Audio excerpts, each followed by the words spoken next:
Everybody!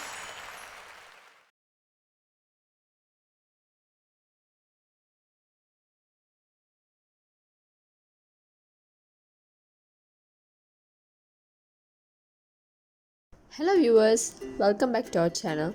So in today's video chemistry edition, we are going to learn about stoichiometry of reaction. So as usual, before proceeding to the teaching part, let's have a look at the learning outcomes. In this video, we are going to study about mole and chemical reaction. We are going to study about macro and also micro scale, and then chemical equation, followed by stoichiometric calculations, excess and limiting reagents, and finally percent yields. Let's start our lesson. The term stoichiometry is derived from two Greek words. The first one, stoichion, which means element, and metron, which means measure.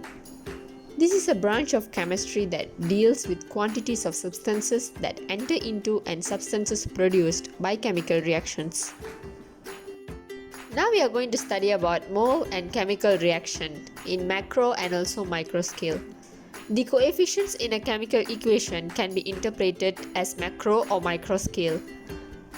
Let's consider the reaction between hydrogen and oxygen to form water. So firstly, we are going to focus on macro scale. So in macro scale, we will consider the number of moles, number of molecules, and also mass.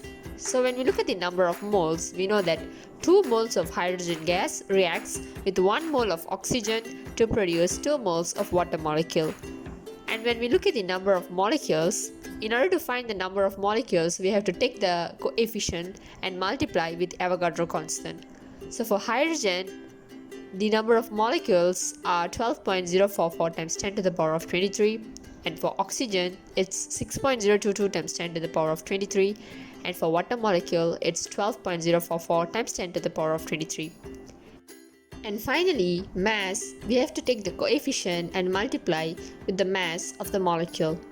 So for hydrogen, it's 2 times 2 gram, and for oxygen, it's 1 times 32 gram, and finally for water molecule, they are oxygen and also hydrogen atom.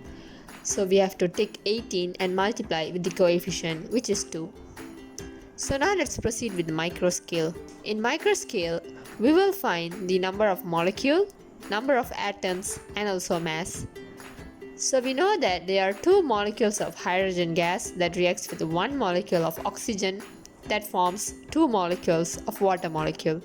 And when we look at the number of atoms, we know that in 1 hydrogen molecule there are 2 hydrogen atoms. And because the coefficient in front of hydrogen is 2, we have to take that 2 and multiply with the number of atoms. So there are totally 4 hydrogen atoms and 2 oxygen atoms.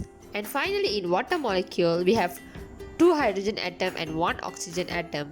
And when we multiply with 2, we will get 4 hydrogen atom and 2 oxygen atoms. And finally, mass, it's similar with the macro scale, but over here we will use atomic mass unit, but in micro scale we will use gram. Now we are going to proceed with chemical equation. So consider the chemical equation for the reaction of nitrogen and hydrogen to form ammonia. The meaning of numbers and symbols used in chemical equation is illustrated in this table. So when we look at the reactants, we know that nitrogen and also hydrogen both are in gas state. The symbol G indicates that both of that are in gas state. And when we look at the coefficients, we know that 1 mole of nitrogen gas reacts with 3 moles of hydrogen gas. And the double arrow shows that it is a reversible reaction. And the conditions required for this reaction to happen is 150 to 200 atm, 450 to 500 degrees Celsius, and iron should be used as catalyst. And when we focus at the products formed are also in gas state, which is ammonia gas, and the number of moles of ammonia gas is 2. The coefficient values in the equation indicate proportion of one reactant to another. Let's proceed with the next part. Now we are going to focus about stoichiometric calculations. Stoichiometric calculation involves 5 steps. Firstly, we have to balance the chemical equation. and then convert mass or volume into moles if necessary. Set up the mole ratios. Use mole ratios to calculate moles desired substances. And then finally, convert the moles to mass or volume if necessary. Now let's do one example question that involves stoichiometric calculations. If 200 grams of methanol are used up in the combustion, what mass of water is produced? And the answer should be in 4 significant figures. So they already give the chemical equation in the question. 2 moles of methanol reacts with 3 moles of oxygen to produce 2 moles of carbon dioxide and 4 moles of water. So the first thing we have to do is calculate the number of mole of methanol. So we know that in order to find the number of moles of methanol, we have to take mass and divide by the molar mass. So the mass of methanol is already given in the question, which is 200 grams, and the molar mass of methanol is 32.04. So when we divide the mass with molar mass, we will get the number of moles, which is 6.242 mole. From the equation, we know that 2 mole of methanol produce 4 mole of water. So 6.242 mole of methanol will produce 6.242 times 4 divided by 2. And the answer will be 24.968 mole of water. And we are required to calculate the mass of water. So once we find the number of moles of water, we can multiply with the molar mass in order to obtain the final answer, which is the mass of water. So 12.484 mole multiplied with 18.01, you will get 224.8 gram. Now let's proceed with the next part, excess and limiting reagents. A limiting reagent is the reagent that will completely react or used up. Its quantity limits the amount of product formed. An excess reagent is the reagent that will not be used up when the reaction is finished. Now let's do one question that involves limiting an excess reagent. So in this example, zinc reacts with hydrochloric acid and the chemical equation is given in the question. 1 mole of zinc reacts with 2 moles of hydrochloric acid produces 1 mole of zinc chloride and 1 mole of hydrogen gas. If 0.05 mole of zinc was added to 0.075 mole of hydrochloric acid, identify the limiting reagent and also calculate the amount of zinc chloride formed in moles. Let's solve the question.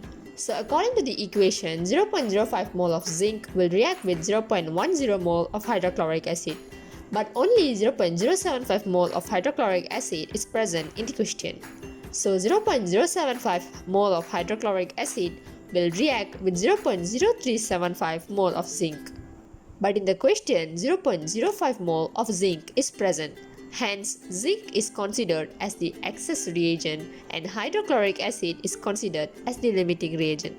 This is because the amount of zinc present exceeds the amount of zinc required for the reaction to occur. And in the next question, the quantity of products formed in a reaction is determined by the quantity of the limiting reagent. So according to the equation, 2 moles of hydrochloric acid will produce 1 mole of zinc chloride. That is, 1 mole of hydrochloric acid will produce 0.5 mole of zinc chloride. 0.075 mole of hydrochloric acid will produce 0.5 multiplied with 0.075, and the answer will be 0.0375 mole of zinc chloride. And now we are going to learn about person yields. Theoretical yield is calculated by assuming that the reaction goes to completion. This value can be determined from the limiting reactant calculation, which we learned before this. The actual yield is the amount of a specified pure product produced in a given reaction. This value is the amount of product that is formed after it is purified and dried. Percent yields indicates the percentage of product obtained compared to the theoretical value. So the formula is given below. The percent yield is calculated by taking the actual yield divided with the theoretical yield and multiply with 100%. So for better understanding, let's solve this example. Urea is used as a fertilizer. The raw materials for making urea are ammonia and also carbon dioxide. And the chemical equation is given in the question. 2 moles of ammonia reacts with 1 mole of carbon dioxide to produce 1 mole of urea, and 1 mole of water. When 1 mole of ammonia reacts with excess carbon dioxide, 25.6 grams of urea are produced. What is the percent yield in this reaction? So in order to find the solution, we are required to calculate the molar mass of urea first. So when we calculate the molar mass of urea, we will get 60. And from the equation, we know that 2 moles of ammonia produces 1 mole of urea, which is 60 grams by molar mass. Therefore, 1 mole of ammonia will produce 30 grams of urea, which is half of the mass of the urea. And the theoretical yield of urea is 30 and the actual yield of urea is 25.6 grams, which is given in the question. And now we can find the percentage yield because we already know the value for theoretical and also the actual yield of urea. So when 25.6 grams divided by 30 and multiply with 100, we will get 85.3%, which is the percentage yield. Now we have already reached the end part of this video. So in this video, we learned a lot of things regarding stoichiometry of reaction. Hope you really understand today's lesson. If you all have any doubts regarding this topic, feel free to ask in the comment section below. We are here to help you and make you to understand better. And if you still not yet subscribe our channel Study Buddies, please do subscribe our channel for more interesting video regarding chemistry and also the other subjects. See you all in the next video. Bye.